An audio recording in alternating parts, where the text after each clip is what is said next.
পরীক্ষামূলকভাবে রঙিন ফুলকপি চাষ করে সফল হয়েছেন সৈয়দপুরের বোতলাগাড়ি ইউনিয়নের বহতা গ্রামের কৃষক বিনয় কুমার রায়।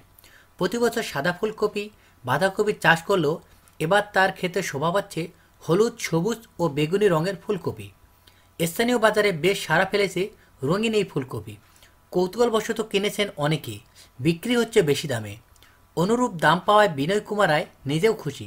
তাকে দেখে আশেপাশের কৃষকরাও রঙিন ফুলকপি চাষে উদ্বুদ্ধ হচ্ছেন। আমার নাম হচ্ছে বিনয় কুমার। 15 শতক জমি 4 প্রকার কপি আবাদ করছি। বাজারেও যদি কপির দাম কম, আমার হলুদ কপির দাম 35 থেকে 40 টাকা পিস বিক্রি হয়। পল্লী কর্মসহায়ক ফাউন্ডেশন PKSF এর অর্থায়নে ও self help and rehabilitation programme শার্পের সহযোগিতায় কৃষি ইউনিট কৃষিখাতের আওতায় তিনি 15 শতক জমিতে ক্যারোলিনা হলুদ, ভ্যালেন্টিনা বেগুনি, স্নো হোয়াইট সাদা ও গ্রিন ক্রাউন সবুজ এই 4 প্রজাতির রঙিন ফুলকপি চাষ করেন। বাজারে ফুলকপির দাম না থাকলেও হলুদ ফুলকপি বিক্রি হচ্ছে 30 থেকে 40 টাকা প্রতি পিস। ভ্যালেন্টিনা ও ক্যারোলিনা জাতের ফুলকপি খেতে বেশ সুস্বাদু। তাছাড়াও বাজারে চাহিদাও বেশি, দামও বেশি। বিনায় 4 কালারের কপি আবাদ করছে, কিন্তু তার ভিতরে মানে সব থেকে দাম বেশি হলো হলুদের। বাজারে কপির দাম কম হলেও এই হলুদ কপিটা 35 থেকে 40 পার পিস 35 থেকে 40 টাকা বিক্রি হয়। রঙিন ফুলকপি পুষ্টিগুণ সম্পন্ন।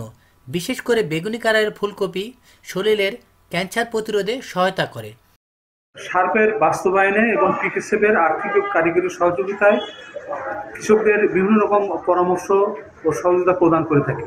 এরই ধারাবাহিকতায় আমাদের একজন চাষিকে আমরা রঙিন ফুলকপির নতুন জাতের প্রদর্শনী দিয়েছি। বর্তমান বাজারে বিভিন্ন ধরনের ফুলকপি পাওয়া যাচ্ছে, তার মধ্যে হলুদ, বেগুনি এবং সবুজ ব্রোকলি আছে।